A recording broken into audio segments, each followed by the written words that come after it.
Paperboy News here to deliver y'all that daily report. Now, Adam 22 went to live yesterday, and he had DW Flames and a guy from Rollin 100's who goes by the name of Young Gordy. And they had a lot of topics that they talked about on that show yesterday, but there was one that stood out to me, so let's talk about it. Now, there's a lot of conflict going on with the employees as well as the boss of No Jumper with other people on other different platforms. Like you had Adam 22 addressing his issues with T-Rail as well as the Fig community worldwide. Then you had that brick situation with damn near everybody from Rollin over that situation between him and DW Flame. Then you had DW Flame beefing it with this guy who goes by the name of Sad, and I ain't gonna say his whole name, over him saying that No Jumper as well as podcasting is basically for failed rappers. And DW Flame responded back by saying, although he might not sell as much raps or as much records, or not enough people is watching his music more than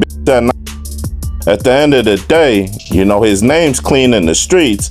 And if he ever gets locked up, he's solid because he stuck to the G code. And he said the only recommendation that he had for Sad was just focus on your music because you already got that rat jacket on your back, pause. And the whole world is watching as well as the police. And if you get locked up one day over your Instagram post, it's not going to look good for you in LA County or in prison because of that jacket that you got on you. Now, everybody that works for No Jumper is always going to get into it with other people because a lot of people don't like Adam 22. So Adam 22 wasn't going to let one of his employees, Young Gordy, who's from Rollin 100's, off the hook so easy. And that's when he read that super chat because people was writing on that channel. And he said, how do you feel about Toonchie 5 saying that Young Gordy ain't from Rollin 100's? And that's when Gordy had to address that issue.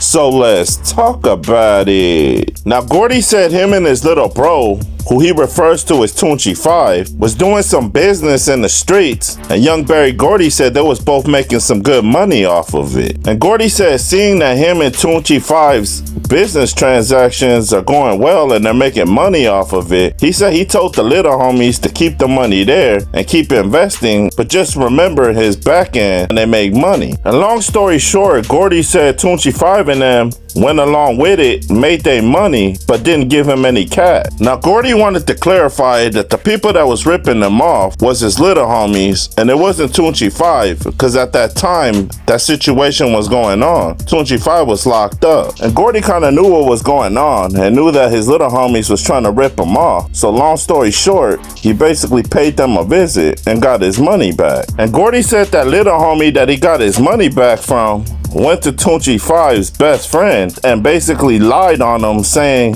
that Gordy robbed him and took his cash like it was his cash, but according to Gordy, it was his cash that he took from him. He just took it back. Now, Gordy said when he took his cash back, that caused a lot of tension within the Rollin 100 section. Now, Gordy wanted to clarify that he ain't never did no buster-ish against his own section, and he ain't never snitched on nobody. And Gordy said that to basically say that a lot of the people that's from Rollin 100's that's on pictures or on videos, they name's not clean, not only on paperwork, but it's not clean in the streets, and they ain't even getting politicked on. So he finds it ironic how they trying to basically say that he ain't from Rollin 100 when he's been solid the whole time he's been a member from there. That's when DW Flame interrupted and said that's what he doesn't understand neither. It's because the same people that be basically campaigning saying no rats allowed be the same people that be partying and going to clubs and functioning with other rats.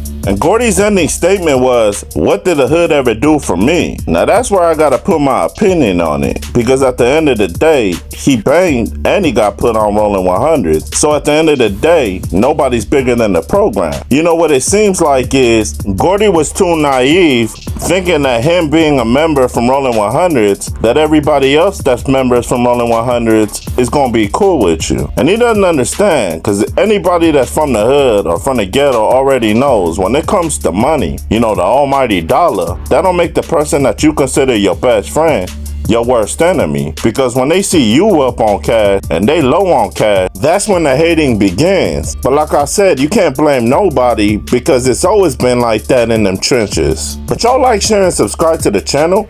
Y'all let me know what y'all think down in that comment section. It's Paperboy Newsstand. Y'all be safe and stay dangerous out there. Gone.